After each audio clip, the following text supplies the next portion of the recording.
Welcome. My name is Cherie Redecker. I'm a peak performance coach, and I have with me today Cherie Redecker, who's a professional cyclist in Europe. And welcome as always, Cherie. It's an honor and a privilege to be chatting to you. Hi, Cherie. Yeah, it's always really great to chat with you and just share our journey and how we've been progressing and how we've been managing just to work the mental side into the racing. Yeah, and hopefully, I mean, our whole goal with these interviews is to be able to help other athletes if we can. So I think let's start today. Just, Cherie, if you wouldn't mind telling us the last 2 weeks, kind of what your program has been as a result of COVID. And maybe like before that, you know, that you had many months of not competing at all, and then what your program's been like. Yeah, it's been quite an odd year with Corona and not being able to race and restrictions. Luckily in Europe, we've had a few races that have opened up that I've been able to, I think I've done like 2 cross-country races and 1 stage race. But yeah, the big races came the last 2 weeks. We had the first two and only 2 World Cups of the year, where it was 2 cross-country races and 2 short tracks, all in the span of 7 days, and not even. And then we had like a week break, kind of, leading up to the World Champs afterwards. So yeah, it was a real intense week. The weather didn't quite play along, but it kind of fits in with the year. And it's just been one of those times where you just have to keep focused and try and make sure that you just find the balance and get enough amount of rest and stuff. But it's been good to race again and see other people from around the continent racing and who managed to get to Europe to do these races. So just to put it into context for us, normally, how often would you be racing in a normal season? You know, would it be kind of I race weekly or pretty much every second week? Well, it does depend. Like there are some races that are like consecutive weekends, but we've never had a World Cup that's literally like we race Tuesday, Thursday, Friday, Sunday. Usually it's like only Friday and Sunday we race, and then we have the week, and then next Friday and Sunday we race. These are but yeah, so there are months that you can actually go on and do consecutive racing, but I think with not racing for some time, these last 2 weeks have been really intense, and it's already at the end of the year, and it's kind of, we had the beginning of the season at the same time the end of the season, and the weather in Europe is getting colder, and we weren't quite lucky with the weather on most of the days. So yeah, temperatures fluctuate, and trying to just keep the balance of keeping in your bubble, because it was very strict restrictions because of Corona. Like from Czech Republic, we had to do a Corona test before going to Austria for the World Championships. And then we actually, when we got into Austria, we had to do another one. And yeah, it's not something I enjoy doing, because that poking a stick up your nose, like it was horrible for me. But these are the things you have to do to make sure we race. And yeah, we had to just do things a bit differently, and there was no spectators for the racing, so that added a different dynamic. But luckily, like I do have a lot of friends who were there that were partaking in the race that were able to support me, so that was still pretty cool. Okay, so all said, it was a very intense. It had been kind of the important races in the whole season boiled down to about 2 weeks. But so are you glad that you were still able to race, because there was a bit of uncertainty because of COVID?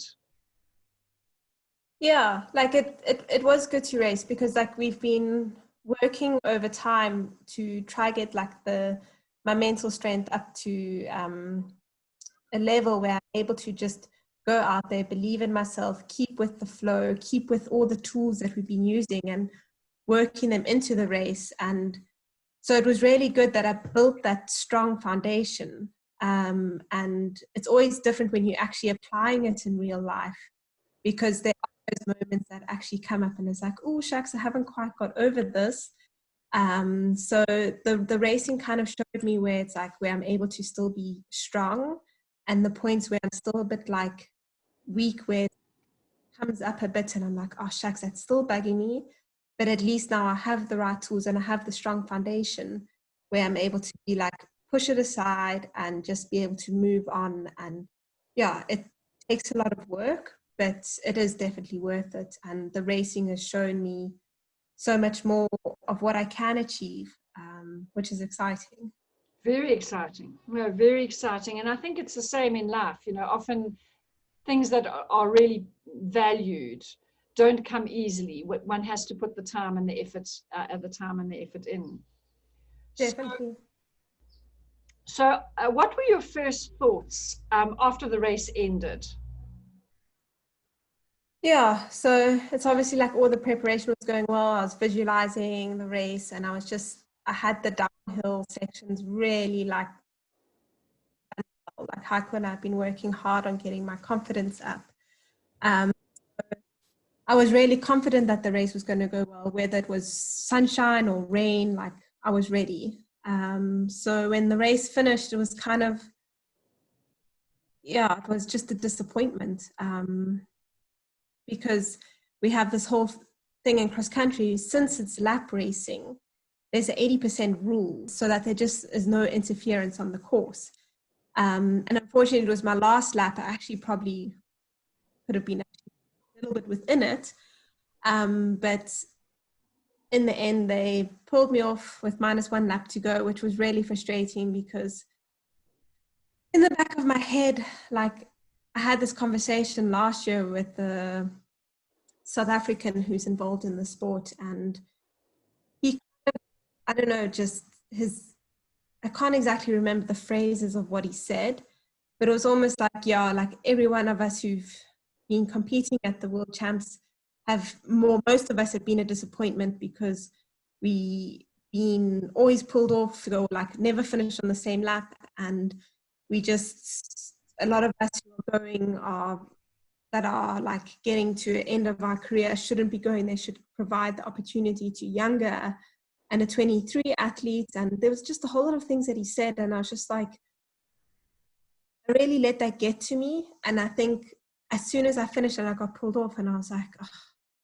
like there I'm a disappointment. Like I've been working so hard. I'm also everyone who's helped invest in me and like really getting me to these races. Like it's kind of out the results, I've let them down, even though with this race I came 30th, which is still a really great result, considering that like I was the second one to be pulled and there were 60 of us racing. So half the field didn't finish on the same lap as the winner. So it's frustrating, because I really let that comment get to me, and I'm just like, well, what am I doing? And then another like external thing that I've get to me a lot is the media. Maybe I've just let it get to me too much, and media is part of it. They're great because they give the coverage to the event, but at the same time, they try to create this hype and sometimes they create these reports and headlines that are actually detrimental to the riders, so that they think that they're creating this excitement for the viewers, or this like drama that they want to do. So unfortunately, like those two external factors I let creep in again. And it's something I just need to learn to actually just put it aside and move on, because in the end, their viewpoint actually doesn't matter, because like the ones who matter are in my circle. And it's just like, yeah, it was a bit of a end of the line, like feeling very fragile. And I'm just like, what am I doing? And I was just, yeah, highly disappointed because of those external influences. So I want to ask you, firstly, the conditions were, from what I could see, obviously I wasn't there, but the conditions were horrendous. Can you just maybe tell us just very briefly, I mean, it was very muddy, it had been wet. I think there were 2 accidents within the first, like, I don't know, minute of the race. How does that affect your how does that affect your approach to the race when the conditions are really bad like that? Yeah, like in a way, I was kind of excited for the conditions just because I've really learned to enjoy to race in the mud and race in the wet. And I was like, oh, now I get to use that to my advantage. But I think maybe I underestimated when you're able to do those technical sections, but then when you put a whole bunch of girls together as well, it becomes a bit more challenging. And I tried to not let it get to me. I was like, okay, like, shame, she's made a mistake. It's understandable. Let me move on. Let me try catch past her where I can, and then like catch on the next section. And on the descents, I was feeling like I was gaining time, but unfortunately on the climbs, maybe because it was muddy and also like there were some sections where I couldn't actually ride and I had to get off, and then trying to cleat on was just a mission. And it started to feel like, oh, like I just feel so sluggish, not getting anywhere. And then especially on this one, the second big descent, one of the girls made a mistake, and I was like, okay, don't worry, get back on. But then it was like I wasn't able to cleat on, and I had to completely get off my bike and start running, and I lost so much time there. And then after that, I was just like, it was just such a fight within myself to try just put that aside, because it was just like with the conditions, like the mistakes constantly came. And I was getting frustrated because then the other riders were making mistakes, but then I made the mistake for the riders behind me. So I was like, shucks, I'm not focusing, I'm not getting there. Like, I really need to pull myself together. So yeah, these conditions were just, if you were lucky and you could go and find your rhythm. But I think there was too many disruptions, and with not feeling that strong on the day, I just felt like my performance was not up to the same level as I know what I can compete in. So I wasn't looking at the external saying like, oh no, I'm around these goals, I shouldn't be here kind of thing. I was looking at within myself, and that was really good. Like, yes, it was still led to disappointment, because I was like, well, from what I did the week before at the races in Czech Republic, I felt like I wasn't having that same power and wasn't having that same fight. So that I was like, okay, well, like at least I know my disappointment was more actually from internal than from the external worries. And looking at that, I was like, okay, well, what can I move on to, and how can I improve it for next time? And kind of strange enough for me, like what it was a bit of a relief and kind of showed me why I didn't have the power, was because like the next day, like I was like not feeling so well. And then on the Monday, like I was eventually like out, like I was in bed the whole day feeling completely useless. And I was like, I don't think I've ever been so happy to have the flu, because it kind of explained like my body was actually trying to fight against it. So I didn't have much energy to fight in the race. So, yeah. What you're saying there is really relevant, and for our viewers, Cherie had actually had a few symptoms like on the Thursday. Was it the Thursday? And yeah, like I remember messaging my coach as well and saying like, oh, I feel like I have symptoms, but I managed to like rest the afternoon, and the next day in training, I was like, okay, symptoms gone, feeling good. The race day, feeling great, okay. But obviously, yeah, maybe the mental side, I was so strong and believing like I'm going to actually conquer this, that I didn't let my body maybe realize like it was getting sick. But then once everything was over, it was just like, I'm done. yeah, and I think, Cherie, if you're happy that we just speak a little bit about that. I come at feeling ill, particularly with the virus, from a slightly different avenue, in that firstly, I'm a year or two older than you. And I pushed myself. It wasn't in an athletic competition, because by then I was already married with children, but I pushed myself in my job. which was physical. I was teaching swimming. And as a result of that, I developed chronic fatigue syndrome. And even now, 25 years later, I still have to be very careful. I have to manage my energy hugely. And I wish that I had known at the time that it's not always going to lead to, but often if you push your body when you have a viral infection, it can lead to chronic fatigue syndrome. So not always, but it can. And so, my advice tends to be probably a bit out of balance to say, don't risk it, because you don't want to, jeopardize your health for the next 30 years because of one race. But on the other hand, you've put your heart, your mind, your soul, your training, everything into particularly the world champs. So there's a lot of pressure for you to compete. And I want to ask whether you feel that pressure to compete comes mainly from yourself, from other people, from your team, from others' expectations. Where does the pressure to compete actually come from? I think it actually stems within oneself. Especially if you're building up to the race and like you feel like you invest a lot into it. And unfortunately then sometimes during the race and you get sick and then it's like, oh, do I race? Do I not race? And I think there's a fine line, like, because maybe we don't know that like consequences within ourselves, like we can hear stories and stuff, but then it's like, oh no, but I've done the race and I felt okay afterwards. And like, I know I can manage. But I think one has to know oneself and where to push and where not to push. And sometimes the pressure can actually come from sponsors and the team as well. Like even actually this last World Champs, there was a lot of people who were actually not feeling well because of some stomach bug that went around in the Czech Republic at the World Cup. And some riders managed to push through to do the race, but then like maybe they pulled out halfway or they managed to finish, but it wasn't the result they wanted to. Where there was other riders from the beginning, they said, listen, like, sorry, I'm not racing.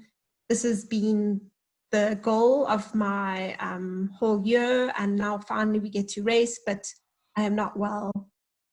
Sorry, disappointment, but I'm looking after myself. And so I think it just all depends on the athletes in the end, how they know to manage themselves and if they're able to just look at the bigger picture as well. Sometimes, yeah, you might race and like there, I didn't even know I was getting sick. I control it, but yeah, 2 weeks of intense racing and the cold temperatures kind of just wasn't in my favor. And I was just like, okay, I'm done.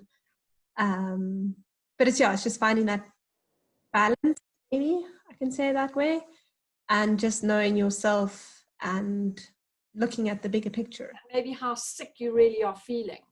Is this a little bug or is this like a big thing? And being able to the difference between the two. Definitely. So the fact that you were the first South African female home in that race, what did that mean for you?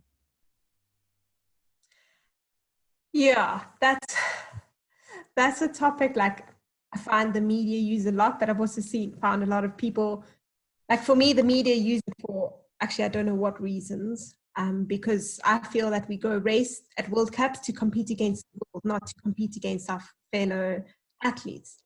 I know friends have used it as well for me, and like they've said, no, but don't be so disappointed, you're the first South African. And I know for them, that's coming from encouragement.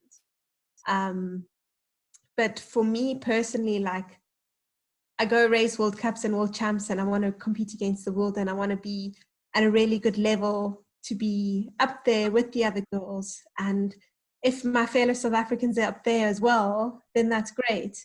Whether it's the first South African or second South African, like it will be really great to see the sport grow within South Africa and see all of us actually in the top 20 and be like, we're achieving great things.